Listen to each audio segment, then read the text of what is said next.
the two things that I think the green investment program, as a short-term and as a long-term strategy for a generation, the things that it is capable of fusing is, number one, obviously the transformation from a fossil fuel economy to a clean energy economy, and number two, the transformation to committing the economy, our economic policy, to full employment in the United States. The most promising environmentally sustainable industries from a jobs perspective are solar energy and wind energy, and in an urban context, energy efficiency. And what we mean by energy efficiency is people are being trained in many different ways to figure out how to make buildings more energy efficient, how to save money for businesses, even more importantly, how to save money for low-income residents. So we've got a huge push at both national and state level for more money for weatherization, and a lot of very innovative programs by both unions and community colleges like Bronx Community College, training people how to do this. You see fantastic opportunity to create green jobs in areas, rural areas that previously depended a lot on manufacturing and agriculture, where it's increasingly hard for small farmers to make ends meet.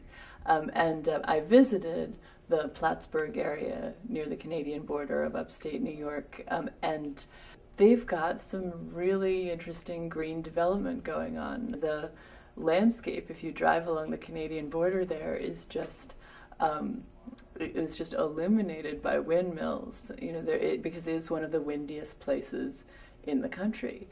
And there's a lot that federal policy can do to build on what people are already doing, and that area is a really good example.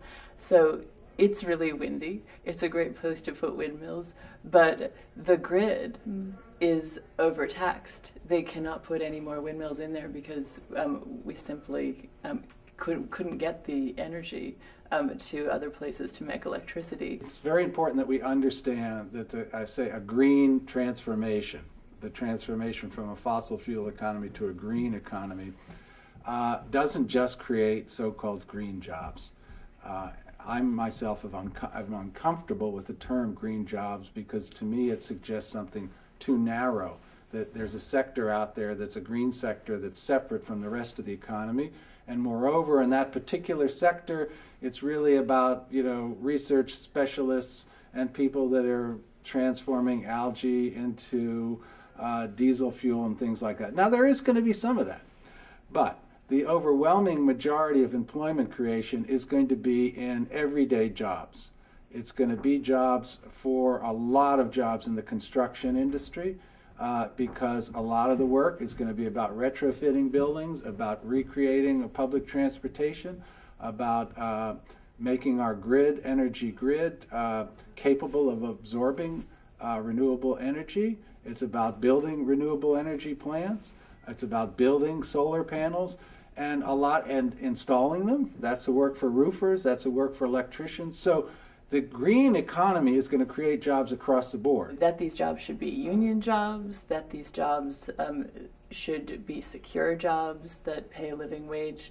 I think, you know, certainly everybody pushing for it believes in that, but you know, how these things translate into policy is another matter altogether, and there's certainly very little provision for that in the stimulus package. I think it's really important that we continue pushing to make sure that it's really transformative because we are facing such serious problems in both our economy and globally for the environment.